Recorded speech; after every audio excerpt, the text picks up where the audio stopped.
Welcome to this explainer. Ever stared at a wildly volatile currency chart and just wondered, how do professional traders actually keep track of those lightning-fast, microscopic price changes?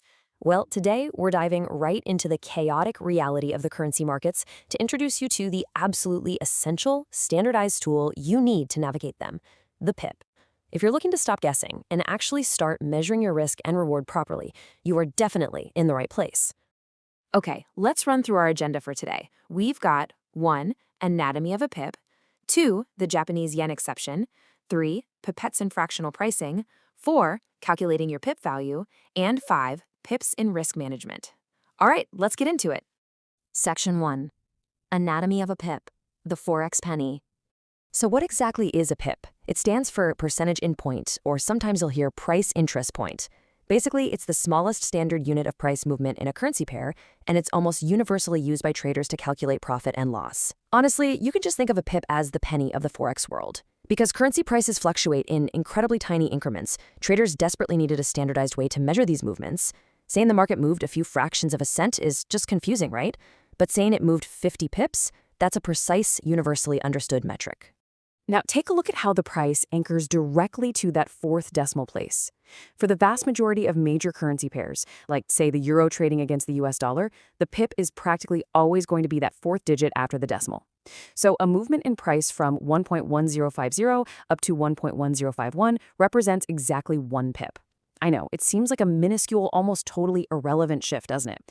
But as we're going to see in just a minute, tracking that tiny fourth decimal place is literally the bedrock of currency trading. Section 2, the Japanese yen exception, breaking the 4 decimal rule. Right when you get comfortable staring at that fourth decimal place, boom, we have to talk about a major exception. This one trips up so many beginners. When comparing currency pairs, you absolutely have to treat Japanese yen pairs differently.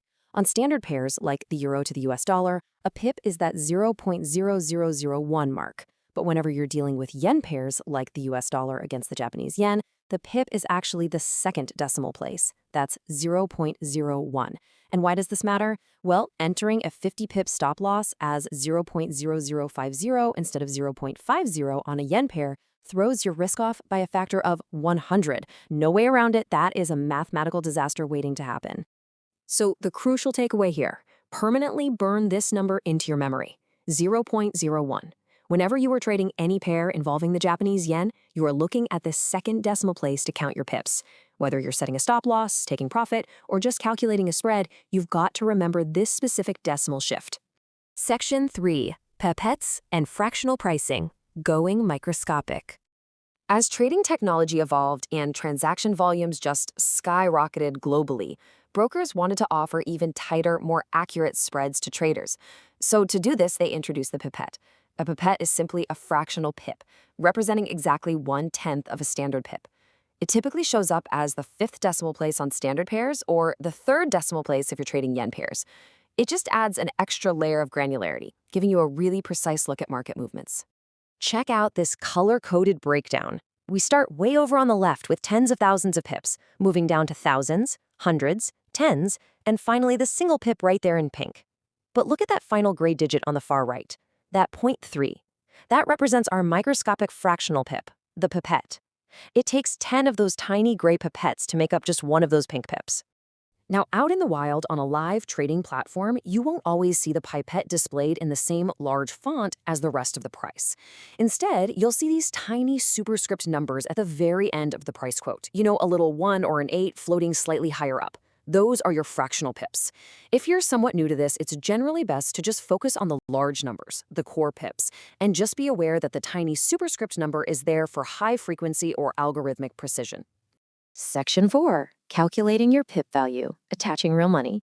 All right, now that we can easily spot pips and pipettes on a chart, it's time to attach some real money to these measurements. This is where the math meets your wallet. Calculating the exact dollar value of your trade just requires a few simple steps to transform that abstract decimal into a real financial impact. Step 1. Identify your lot size. Are we talking 100,000 units or just 1,000? Step 2. Determine your pip size. Remember that yen rule? It's either 0.0001 or 0.01. And step 3 is the formula. Your pip value equals 1 pip divided by the current exchange rate, all multiplied by your lot size. Sure, most platforms calculate this for you automatically these days, but understanding the underlying math is absolutely crucial so you're never flying blind. Here's how this builds in a practical sense, and it perfectly demonstrates the high-stakes contrast of Forex position sizing. If you're trading pairs ending in USD, the math is incredibly straightforward. A standard lot of 100,000 units makes a single pip worth approximately $10. Drop to a mini lot of 10,000 units, and that pip is worth $1. A micro lot means a pip is 10 cents, and a nano lot brings it all the way down to a penny. Think about that. A seemingly insignificant 0.0001 price move suddenly equals 10 real dollars gain or lost when leveraged across the standard lot. It adds up fast. Now, we really need to address a super common pitfall, which is assuming that leverage changes your pip value. Spoiler alert, it doesn't. Leverage allows you to open larger positions because you're borrowing capital from your broker, but it does not change your pip value. In reality, leverage just increases the speed at which your account balance fluctuates, simply because you're controlling a larger lot size. The mathematical value of the pip itself, based on that lot size, remains exactly the same.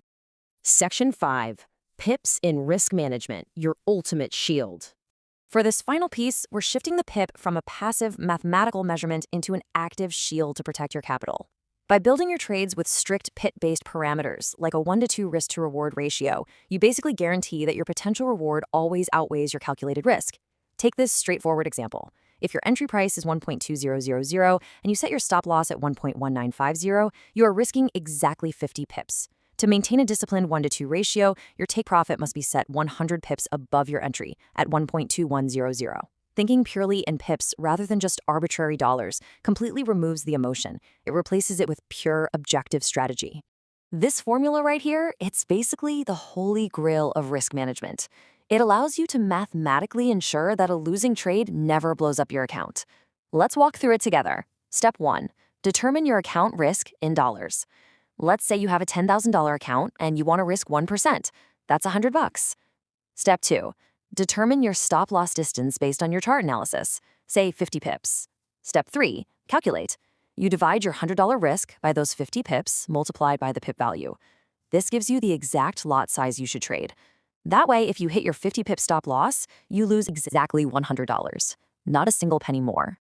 As the author and trader Yvonne Bayaji so wisely points out, trading doesn't just reveal your character, it also builds it if you stay in the game long enough. But here's the thing, staying in the game requires incredibly disciplined money management. These markets are fast, volatile, and totally unforgiving.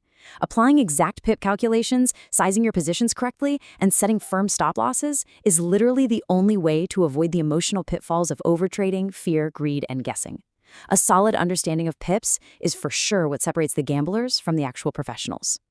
So, now that you deeply understand the anatomy of a pip, how to handle that tricky Japanese yen exception, what a pipette is, and exactly how to calculate pip value for robust risk management, you possess the foundational skills to approach the currency markets with structure, precision, and confidence.